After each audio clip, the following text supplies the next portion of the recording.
Hello, and welcome to the Christchurch Fox Chapel podcast. The fastest growing conservative, evangelical, charismatic, Anglican podcast in the entire Fox Chapel universe.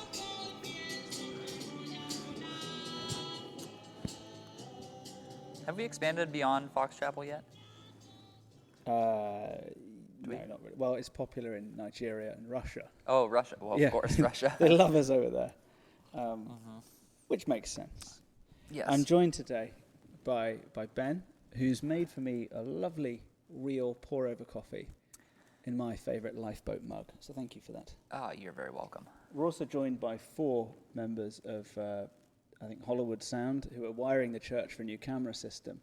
And you may hear some clanging and banging on the background, and that's just them with our broadcast.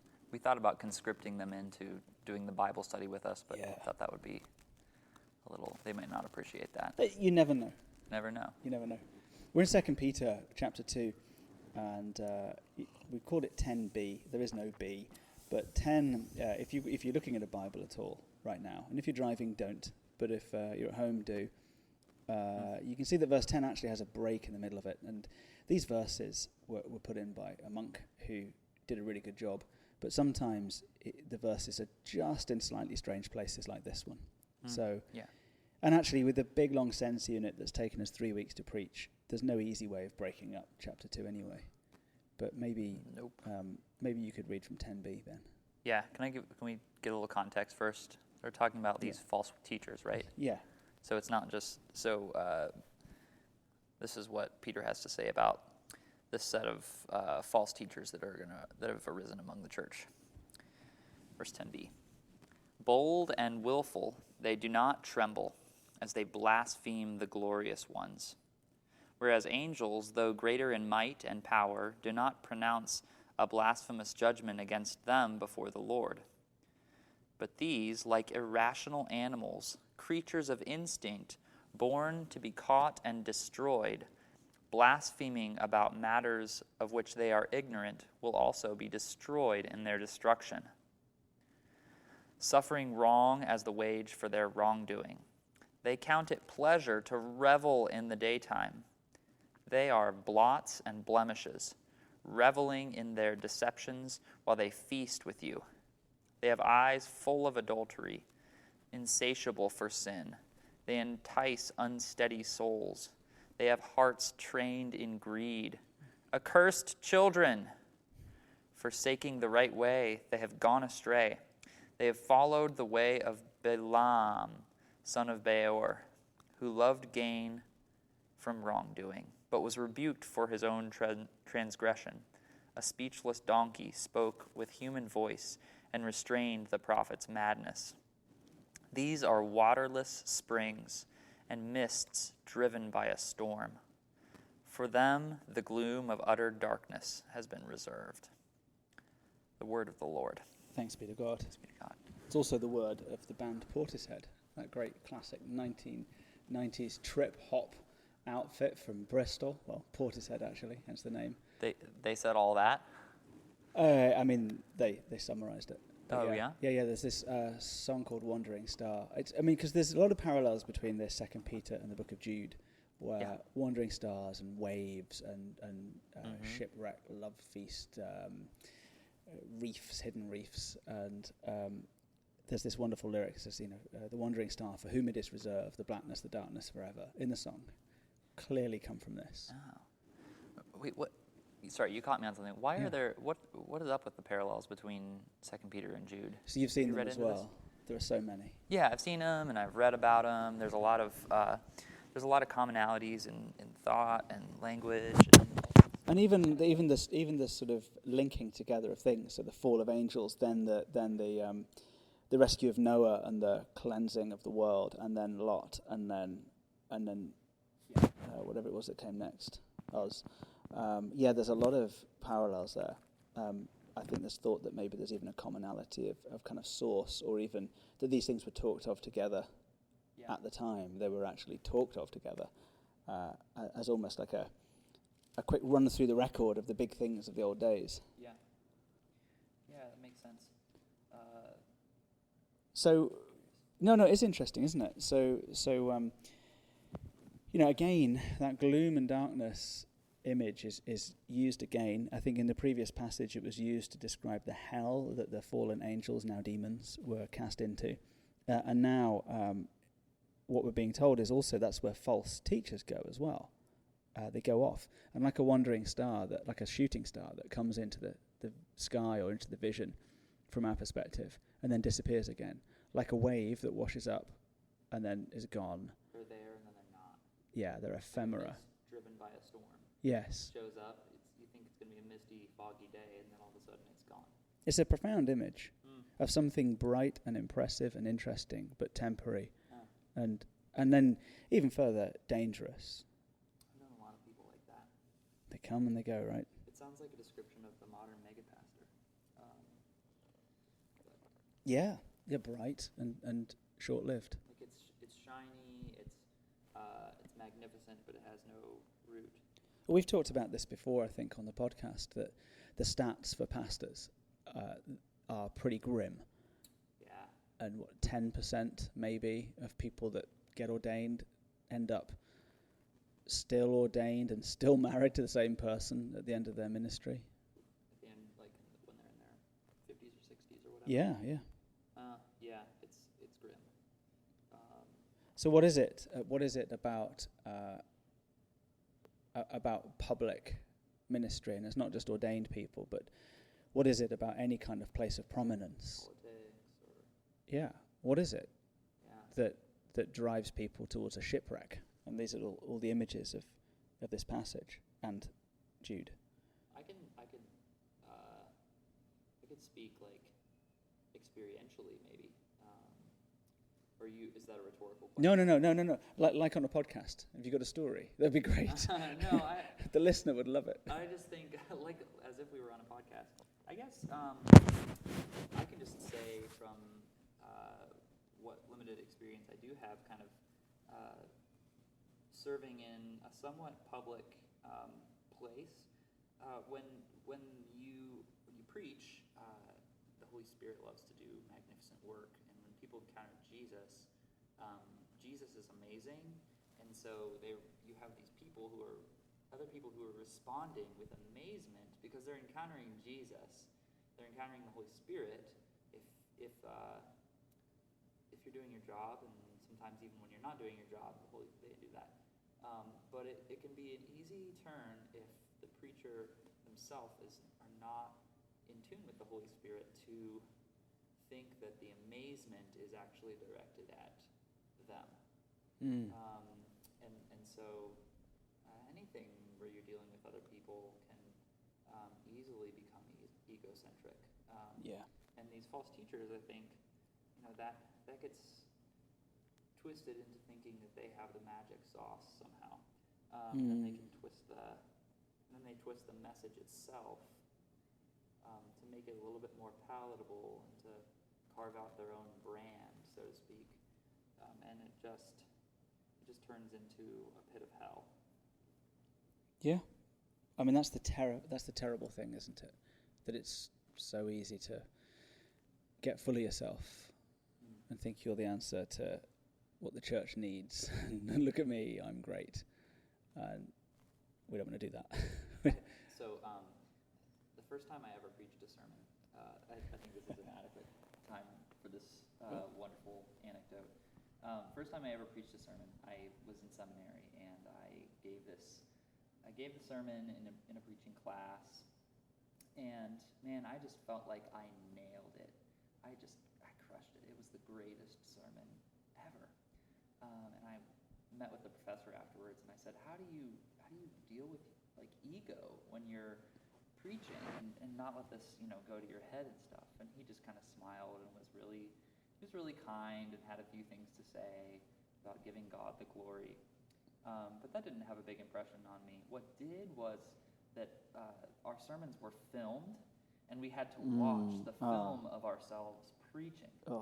And I counted that I said like 137 times. That's terrible. And it was a horrid sermon, in fact. It was actually like absolutely the worst. I was deluded into thinking that it was great.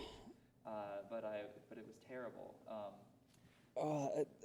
At law school, they filmed us giving submissions, opening submissions in a fake trial. And then instead of showing us the video, they showed us a high-speed version of the video so that we could see all of our body language exaggerated.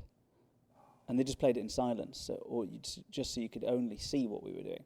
And I was hopping up and down like a jack in the box. I mean, I just looked like someone had put itching powder in my trousers. It was terrible. Mm-hmm. And it was a really brutal moment of just, oh man, I look ridiculous. Yeah. These guys, right, so to the passage, I think they're very unself-aware, these false teachers. There's some strange things said here that are just worth digging into a bit.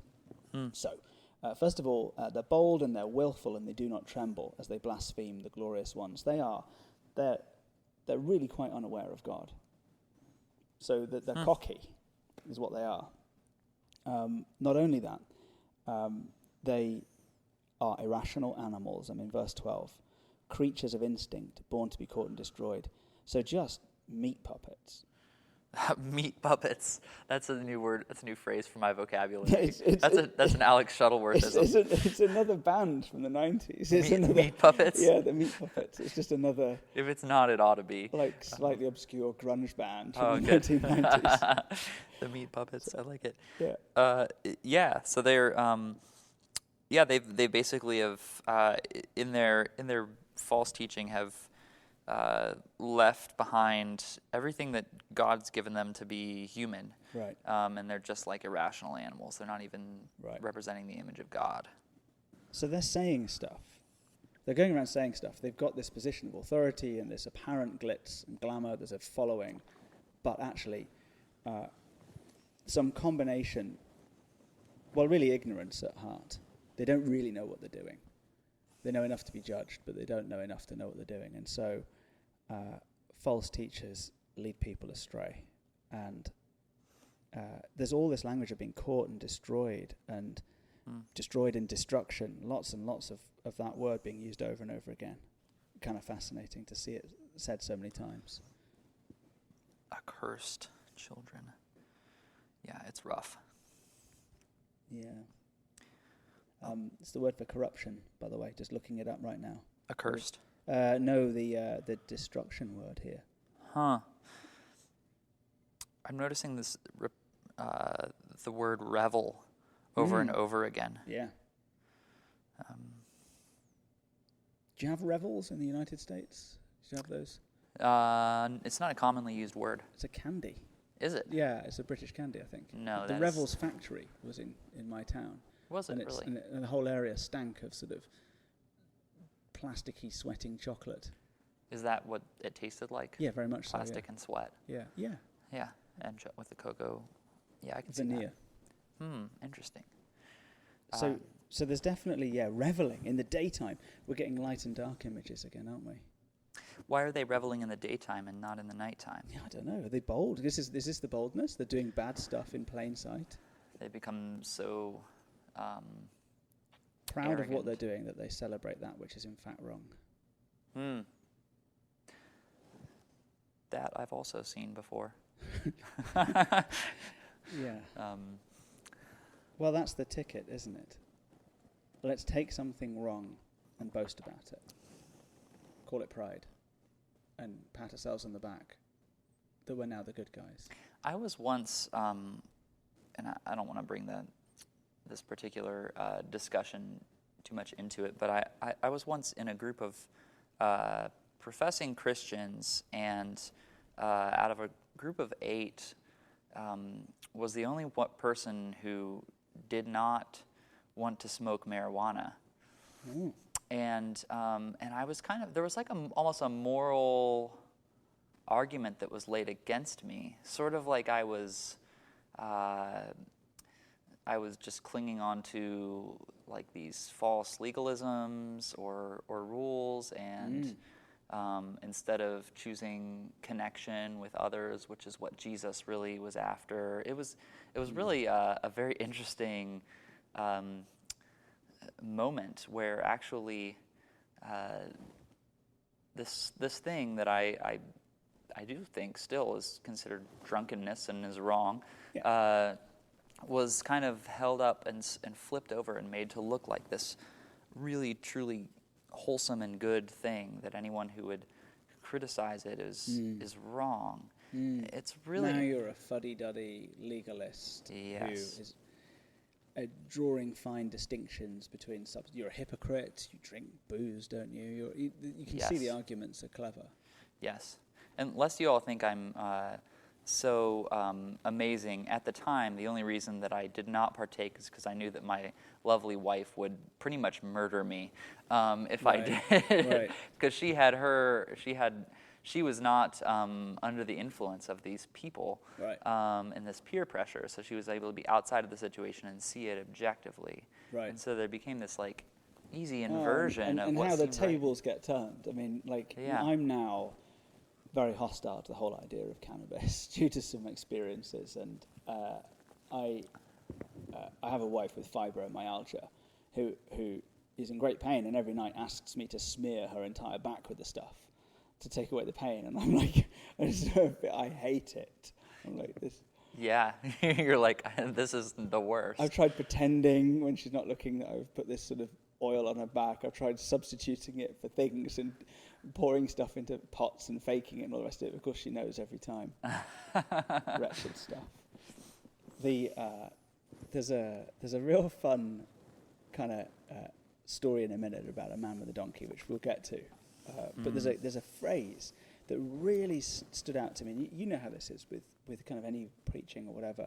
You could read this whole passage and just suddenly think, there's this one phrase, I love it. I've got to go there. I've got to take this. And it is the training in greed that we find in verse 14. Their hearts trained in greed. So something you said, and I think Ben said. Wolpe. I probably said it after him. He usually gets first to the punch. Was that everything in life is formational or something like that. So like back in the olden days, when I was at theological college, studying under Karl Barth and John Calvin, we called it discipleship. Yeah. But then you guys said, like, that's a dumb phrase, and we now call it formation. Formation or apprenticeship or neuroplasticity. Why have we ditched discipleship as a word before and for formation? What's the advantage of the new lingo? Oh, I don't use the lingo formation very often. That always seems a little bit strange. But I think people in our culture don't really maybe know what a disciple is. Mm-hmm. We think of sort of like, it sounds a little culty maybe to a lot of secular people. So it's just a word with hang-ups or something? Yeah, maybe it has a history, sort of like the word evangelical. Yes. Has a lot of baggage so that it can no longer be really used to mean what we want to mean with it. That's why I use it so much. Get your hands off my word, Internet. Yeah, I got to reclaim it. That's been tried. So I actually really like the concept of formation, because I think maybe the image, when I think of discipleship, I think about the actual disciples walking around and that kind of thing. Yeah. When I think about formation, there's a lot. It seems like a broader word, and the question is, what is forming you? What things in your life are forming who you are? What is it that is training you to be who you are? Yeah. And we're all constantly under training. I think I like that phrase, formation, because it opens up a slightly easier picture of the fact that we're all always being trained, formed, and discipled. We are always learning. And the question is, what is, who or what is discipling or training or forming us? What are we training to be? Is there any end? What is the end product in mind? I loved your stuff at youth group the other night. For the listeners' benefit, Ben made all the youths stay at home, and all the parents of youths or owners of youths come and hang out and be taught. Now, you started talking a lot, I think, about formation. Yeah, essentially, the current coming generation, Gen Z as they're called, our current high schoolers and some early college folks, have are really the first generation to be raised in the era of the smartphone, and really the internet age, in which from the time they were little up until now they've been plugged in and connected. Previous generations never really had that, and there's just thousands upon thousands upon thousands of hours of content that are forming both our kids and us too, because we all have these devices now, and so the cultural pressure is with you in your pocket at all times. There's a portal from the world directly into your soul through your eyes all the time, and so instead of going on a journey with Jesus, it's a journey with Tim Cook and Mark Zuckerberg. Yeah. And whatever influencers happen to be prevalent at a given moment. It's really probably a journey with Jeff Bezos and Amazon, who's pulling the strings quietly behind all of our backs. It's a terrifying thought, isn't it? That we are, perhaps without realizing it, being formed all day long. Everyone always has been, I think, in their culture. I mean, we've always been formed by our culture. Yeah, obviously.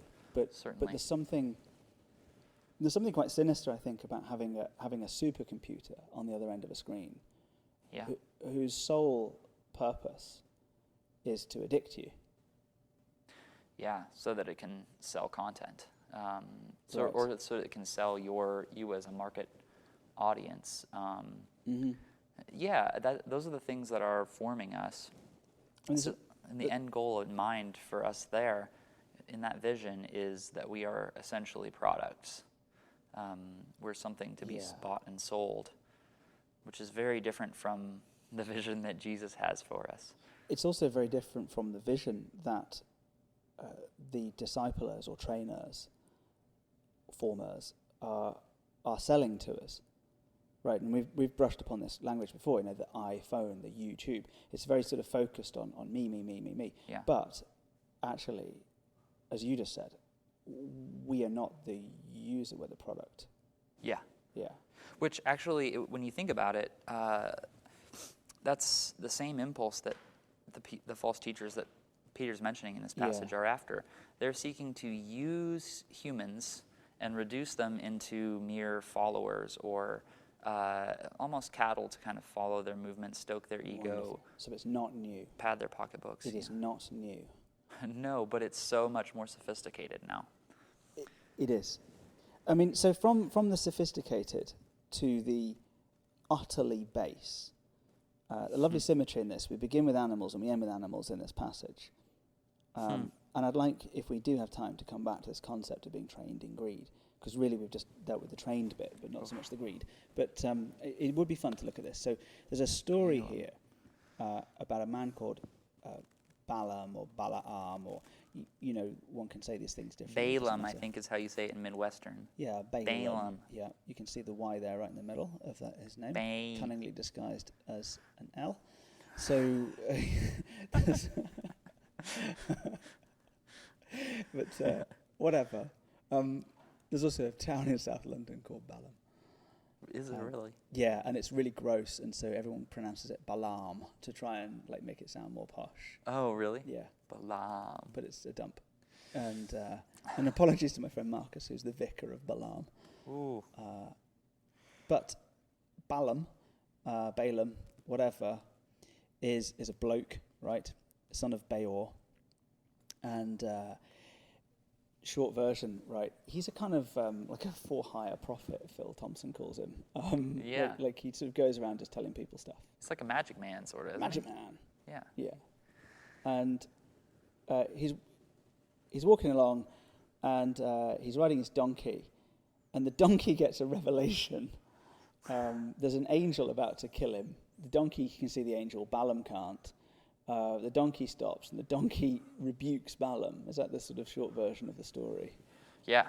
And so this really cool, clever guy, who's actually a false teacher, gets schooled by a dumb beast. And the donkey talks. Yes. Right? Yes, he does. Yeah. It's a cool story. Yeah. It's actually one of my favorite retorts if someone's like, "Hey, that was a wonderful sermon." You can just say, well, God spoke out of the mouth of a donkey once. I guess he can do it again. Yeah, that's it. Yeah. I always used to love it on Tom and Jerry, where like Jerry would get one over on Tom, and Tom would be like would realize 3 seconds later that he'd been made to look like a fool, and then in the cartoon his head would turn into a donkey's head, and then he would go, it's this kind of really? moment of just, it happened several times. And he would sort of shake his head and the donkey would go away and he'd be back to being a cat. Oh, yeah. But It's like that. It is still, even in modern idiom, if you can call that modern, it's still a byword for sort of stupidity, isn't it? Yeah. Yep. In English idiom, you can use what is in American a rude word, in British it's not. And, it means idiot. Is it? It's not in England a rude word. No. Really? Yeah. Oh, that's interesting. No, it just literally means donkey. And like there's always that horrible thing where it's Christmas time and it's like, there's a hymn or a carol or something you sing and it still has the old word for donkey in it and all the kids laugh and it's just like, don't do that, please don't. Just I still laugh. Every year I say to Mr. Fire, I was like, listen, let's just please go through this now and make sure if we use this word, we have basically scrapped the entire service of worship. Yeah, I can't keep it together on that. All right. So he's schooled by a donkey. I don't think it works, but what Peter says is he was rebuked for his own transgression. A speechless donkey spoke with human voice and restrained the prophet's madness. That's cool.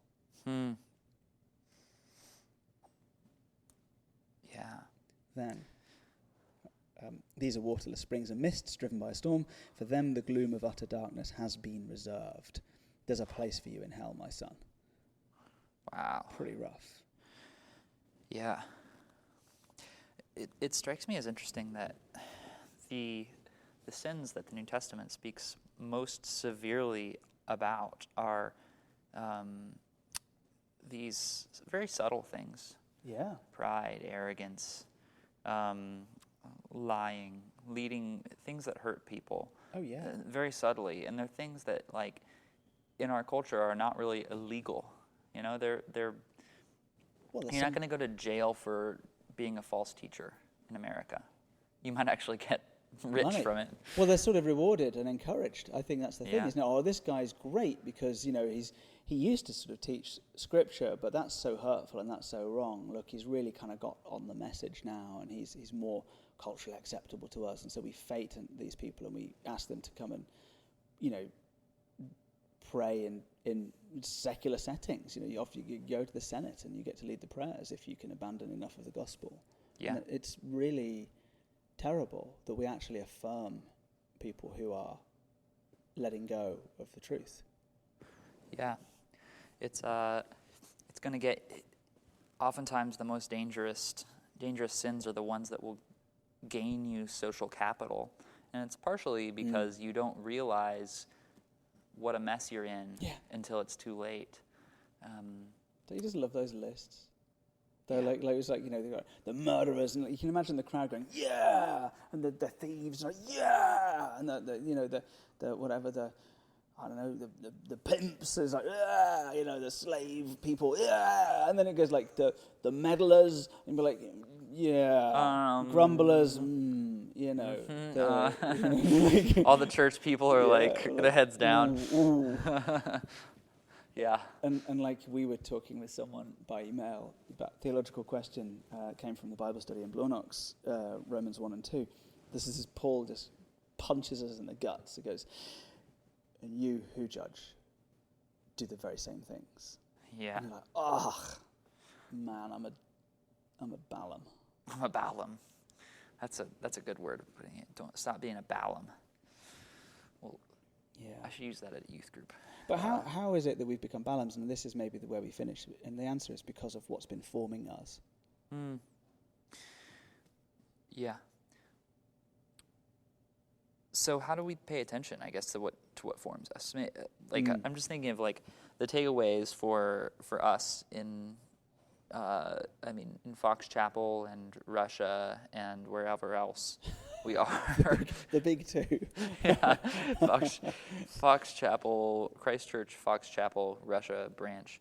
How do we, I think that one of the takeaways for me at least is that everything is forming me.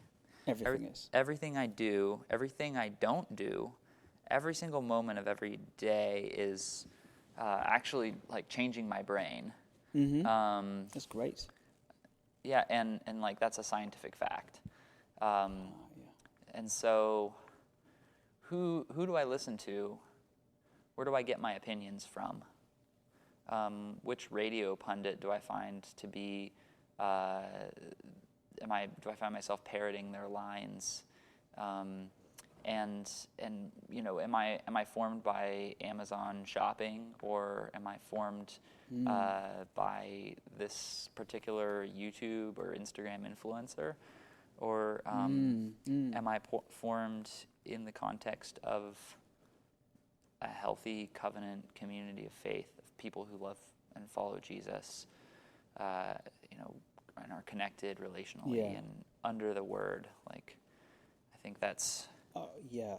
No, that's wonderful. I mean, verse 10a has this phrase of despising authority. And I didn't get to preach on it last week, and we barely touched it in the podcast either. But there's this idea that God is going to place people over us. And the Word also. And hopefully the people over us are using the Word. It's not really their authority. It's derivative. But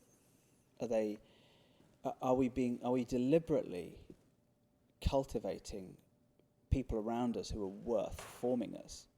Are we finding people that are worth being formed by? And are we immersing ourselves in their teaching and placing ourselves under their authority?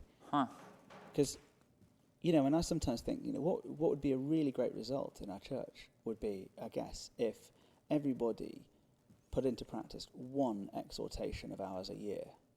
How great would that be? It's never going to happen because we're humans. But wouldn't it be great? Wouldn't it be great if... Because you think, we got 120 people this weekend. If 120 people did one thing you'd said last year, it's just what a blessing that would be, assuming you're teaching the truth and you're not a donkey-riding gloom merchant ready to be destroyed. Yeah. Yeah, for certain. Sometimes I think, oh man, what a blessing it would be if I could put into practice one thing that I preached last year. that I've preached to myself, yeah. Yeah. Well, I had a cup of tea once with one of the former bishops of Pittsburgh, right? And he said to me, you need to know this. I was converted in my own sermon. And he came to faith by himself. He preached himself into faith. Wow. Yeah, he said he was just reading and just talking through a passage of scripture, and he said it suddenly hit him like a bolt of bright lightning that indeed this was true. And so he gave his life to Christ. Wow. He was such a cool guy. Alden Hathaway was his name. Really, wow. Really wonderful man. Yeah, well, hopefully that kind of fresh experience of God through the Word will happen for us over and over again. Yeah. Fresh. I think I'm glad you mentioned that. Not for the first time. Yeah.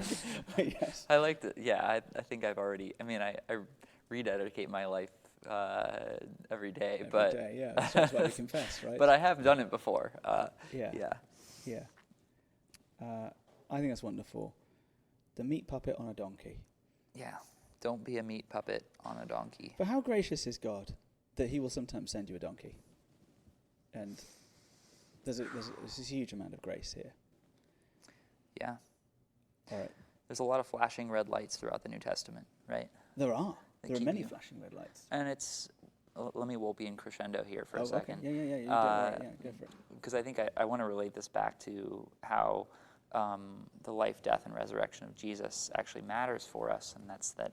Oh, what, like in a Christian podcast? Yeah. Okay, I mean, just ahead. That your soul is something that is... that's eternal and is bought and is worth looking after, and that's the reason for this kind of harshness toward false teaching. It's not that Peter's an old crotchety guy, but that he's responsible for shepherding the flock of people for whom Christ died and suffered, and so we really can't underestimate the seriousness of it or underestimate the value that Jesus, for whatever his reasons are, have placed upon our own lives and souls and our own well-being. He's committed to it. Is that good? It's great. It's not just words. I really The believe it. Wolpies are coming to dinner tonight. Are they? 4 Wolpies. Yeah, not the Well, bad. look, we know it was a crescendo because Yeah. our Colombian brothers came to play us out.